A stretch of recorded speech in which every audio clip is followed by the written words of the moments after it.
Bonjour à toutes et tous, nous nous rassemblons aujourd'hui ici à République. C'est important pour nous parce que en plein été, le peuple palestinien continue à être exterminé. C'est une véritable annihilation qui se produit. Et il est hors de question pour nous de rester silencieux face à un tel massacre qui est, je crois, et c'est ce que dit d'ailleurs le secrétaire général des Nations Unies et d'autres personnalités du système des Nations Unies, le pire crime du XXIe siècle. En France, lorsque je suis revenu, j'ai vu qu'on avait, certains responsables politiques avaient passé leur temps à essayer de disserter sur est-ce que oui ou non il faut utiliser le mot génocide dans une telle situation. Il est évident, au regard de la définition de la Convention de Genève et du Statut de Rome, que ce qui se produit à Gaza est un génocide, que c'est le pire crime de masse commis depuis le début du XXIe siècle.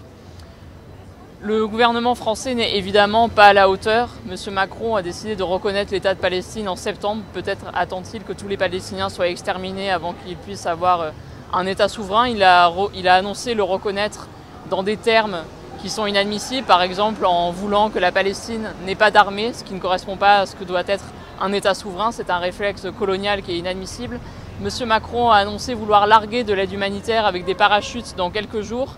Une aide totalement insuffisante et qui n'est rien s'il n'y a pas en même temps une solution politique et de réelles sanctions, c'est-à-dire des sanctions financières, économiques, diplomatiques à l'encontre de dirigeants israéliens, la décision de mettre en place un embargo sur les armes, la décision de mettre en place une réelle politique de sanctions également à l'encontre des Français, puisqu'il y a 4000 soldats de nationalité française qui font partie de l'armée israélienne, soit des binationaux, soit des Français. La justice pourrait être saisie sur ces cas-là, le ministre des Affaires étrangères lui-même pourrait décider de faire des signalements. Il n'y a rien non plus auprès du Conseil de sécurité des Nations Unies, dont la France est membre permanent. Elle pourrait initier des résolutions pour sanctionner Israël, et donc c'est de la politique des petits pas. Notre diplomatie est totalement défaillante face au génocide qui se poursuit, et il en va de même dans le cadre de l'Union européenne, puisque la France n'a pris aucune initiative pour dire clairement qu'elle souhaitait suspendre cet accord entre l'UE et Israël, alors qu'il est prouvé depuis juin, selon un document de l'UE elle-même, qu'Israël viole l'article 2 de cet accord sur le respect des droits humains. Ce pouvoir qui est en dessous de tout a aussi été en dessous de tout lorsque nous avons été kidnappés dans des eaux internationales, comme le Madeleine dans la nuit de samedi à dimanche. Je dis volontairement kidnappé parce qu'être intercepté et être amené contre son gré sans avoir commis aucune infraction d'un point A à un point B, ça s'appelle être kidnappé. Nous avons été kidnappés dans des eaux internationales alors que nous n'étions qu'à 100 km de Gaza. Nous étions à 100 km d'un drame humanitaire, à 100 km d'un génocide, à 100 km des Palestiniens qui nous attendaient sur les côtes. Ça faisait que 54 miles, c'était bien plus loin que le Madeleine, et donc nous avons fait tout notre possible pour arriver le plus vite possible, mais nous avons été arrêtés par l'armée israélienne, par entre 40 et 50 soldats d'une unité d'élite qui tue aussi des Palestiniens dans ces eaux avant d'être emmenés contre notre gré au port d'Ashdod, d'être interrogés, pour certains d'être agressés, puisque on va nous dire que c'est uniquement la politique de Netanyahou qui est problématique, mais Israël a un problème de racisme structurel. C'est un État structurellement raciste et colonial, et nous l'avons vu dès notre arrivée parce que la seule personne qui a été molestée et qui a été mise de côté était le seul homme noir de notre bateau, Chris Smalls, le syndicaliste américain d'Amazon. Il a été mis de côté, et depuis nous avons appris aujourd'hui qu'il avait été étranglé et tabassé par l'administration pénitentiaire israélienne. Nous avons donc dû signer, on nous a proposé de signer un papier disant que nous avions commis une infraction et que nous étions détenus parce que nous étions arrivés dans une zone militaire protégée, ce qui est totalement faux. Un deuxième papier était le papier concernant ce que nous déclarions lors de nos différents interrogatoires. C'était en hébreu, incompréhensible, et donc nous avons également refusé de le signer. Et il y avait ensuite un troisième papier reconnaissant que nous avions commis une infraction parce que nous étions arrivés illégalement en Israël et nous interdisant de territoire pendant 100 ans, que nous avons aussi refusé tous de signer. Et pour ma part, j'ai accepté, pour porter la parole et pour dire ce qui s'est passé, de signer le papier demandant une expulsion sur les 72 heures. J'ai donc été détenu d'abord dans un commissariat et ensuite dans le centre d'immigration, le centre de rétention de l'aéroport, avec ce qu'Israël considère comme des immigrés clandestins, avant d'être expulsé hier par le vol d'Air France de 17 h pour arriver à 22 h à Paris. Je voudrais remercier mes avocates palestiniennes, parce qu'il y a des Palestiniens qui ont la nationalité israélienne et qui prennent de grands risques à venir nous défendre, qui sont aussi sujets à des intimidations et qui sont venus nous défendre lors de notre arrivée au port, lors de nos différents interrogatoires. Je voudrais remercier toute l'organisation de la flottille qui nous a soutenus, toutes les personnes qui nous ont envoyé des milliers de messages de soutien, qui ont assuré notre sécurité finalement en relayant ce qu'a fait ce bateau. Et puisque notre bateau n'a pas réussi à briser ce blocus illégal et immonde, et je voudrais rappeler que ce blocus n'a pas commencé en octobre 2023, ce blocus est là depuis 2007 et le bateau sur lequel nous étions était la 37e flottille à vouloir briser ce blocus illégal, inhumain, contraire au droit international de Gaza. Et donc d'autres flottilles partiront, la prochaine sera en septembre, jusqu'à ce que ce blocus soit brisé.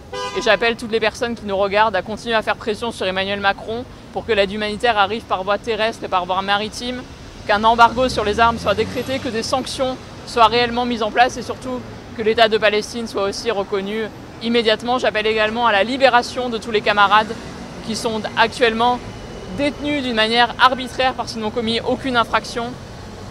On a 4 Français qui vont revenir ce soir, qui ont été expulsés aujourd'hui par le même vol que le mien hier.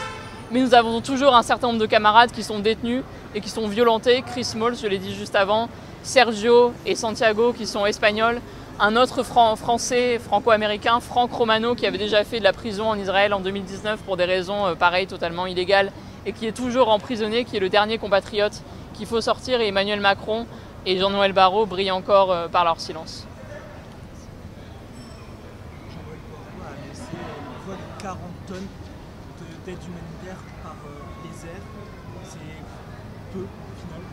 Alors 40 tonnes, je veux dire, c'est vraiment rien. Nous, on s'est moqué de nous parce qu'on nous transportions dans notre bateau près d'1 tonne destinée à des enfants, ce qu'Israël a considéré comme une menace, parce que nous transportions du lait infantile, des produits d'hygiène et de l'aide alimentaire, c'est totalement menaçant.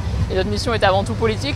Un pays comme la France, qui est membre permanent du Conseil de sécurité, qui est la 7e puissance économique mondiale, qui envoie 40 tonnes alors qu'il y a 2 millions de personnes en crise alimentaire aiguë, dont 25%, soit 500 000 personnes en situation de famine, qui pourraient mourir dans les jours qui viennent, qu'une personne sur 3 ne mange pas pendant plusieurs jours à Gaza, qu'il y a une classe par jour, l'équivalent d'une classe par jour d'enfants qui meurent tués par des snipers, par des bombardements ou par la faim, c'est évidemment minable et surtout c'est mettre un pansement sur une solution qui doit être politique, qui doit être bien plus sévère parce qu'il faut sanctionner Israël et envisager de mettre Israël au banc des nations. Je crois que le monde entier a mis la Russie au banc des nations pour les crimes de guerre et les crimes contre l'humanité commis en Ukraine.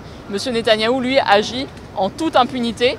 Et la France n'est pas non seulement silencieuse, elle est complice de ce génocide et elle permet sa perpétuation. Madame la députée, dans quelles conditions s'est déroulée votre détention? Comment ? Dans quelles conditions s'est déroulée votre détention? Eh bien, nous avons d'abord été retenus pendant des heures au port. Nous avons été interrogés, fouillés, on nous a pris nos affaires. Moi, tenez-vous bien, on m'a même pris 4 livres que j'avais sur la Palestine et sur Gaza. Ils les ont mis dans du plastique sous-scellé, comme si c'était des pièces à conviction de criminels. Ensuite, nous avons été mis dans des camions de cellules. Donc moi, j'ai été séparée des autres dans un camion, mise dans le noir, enfermée dans un camion pendant 1 heure. Et ensuite, le camion nous a amenés dans un endroit que j'ignorais, qui était un commissariat près de l'aéroport. Dans ce commissariat pour l'aéroport, j'ai été harcelée pendant plusieurs heures par un policier qui m'a assise à côté des policiers victimes du 7 octobre en me disant que j'étais l'allié du Hamas, que c'était mes amis qui avaient permis ce massacre, que je soutenais les musulmans qui massacraient tous les juifs, etc. Que j'étais une criminelle, que si Israël m'avait arrêté, c'est parce que ils s'étaient assurés de ma sécurité et que c'était aller à Gaza qui me mettait en danger. Ensuite, j'ai été amenée plusieurs heures après, mais j'avais pas vraiment la notion du temps, dans le centre de rétention, de l'aéroport, c'est-à-dire un lieu où ils mettent dans une salle tous les immigrés qui veulent expulser. Et là, j'ai attendu entre 20h et 22h dans cette salle. Nous étions tous en grève de la faim, parce que nous avons tous refusé de prendre de la nourriture israélienne. Et j'ai attendu dans cette salle jusqu'à ce que je sois expulsée. Et je tiens à souligner également qu'ils prenaient un malin plaisir à ne donner aucune information, c'est-à-dire à ne pas répondre quand on leur demandait à quelle heure est notre vol, à me dire « assis-toi, on te répondra plus tard », à ne donner aucune information, à faire du bruit pour nous empêcher de dormir, etc. etc. Voilà. Mais je n'ai subi aucune violence physique. C'était davantage de la violence verbale ou de la violence qu'on peut dire psychologique, mais je n'ai subi aucune violence physique, à la différence du camarade Chris Smalls qui a été largement violenté. Une deuxième question. Tout à l'heure, il y a le Royaume-Uni qui appelle aussi à la reconnaissance de l'État de Palestine en suivant la France en septembre. Est-ce que tous ces États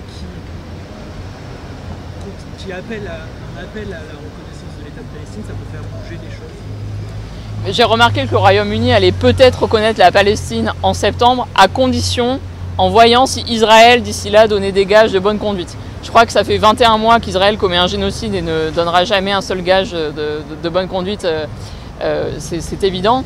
Et le Royaume-Uni, comme la France, ne prend aucune sanction. Pour la Russie, il y a 16 trains de sanctions économiques, financières. Je ne comprends pas pourquoi Israël bénéficie d'une telle impunité.